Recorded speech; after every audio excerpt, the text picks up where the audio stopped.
At syempre, day 3 na tayo ng ating custom meal plan ng 5 days from Healthy Hacky. Yung breakfast, lunch, and dinner. Malamang sa malamang, breakfast ang una natin titirahin, diba? So, eto na yung overnight oats na may strawberry and banana. Introduce ko na rin syempre ang aking anak na balang araw. Siya na ang papalit ng aking corona at ang upuan at ang kung naman ang aking pinag-ahari-harian. Ayan, sige, kain muna ako naka.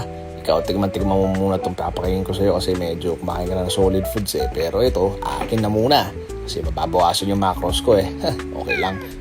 Sarapan! You should also know by now na pagkatapos ng aking breakfast, rekta na ako sa gym tapos doon ko kakainin ang aking lunch, which is ang chicken kebab for today. Ayan, syempre tamang pakikinig lang, tamang kwentuhan kasama yung mga barkada mong bida-bida na niyayabang ko ano yung mga achievements nila sa buhay. Tapos ikaw tamang tawa ka lang kasi mamaya bubuelo para magyabang naman kung ano meron ka.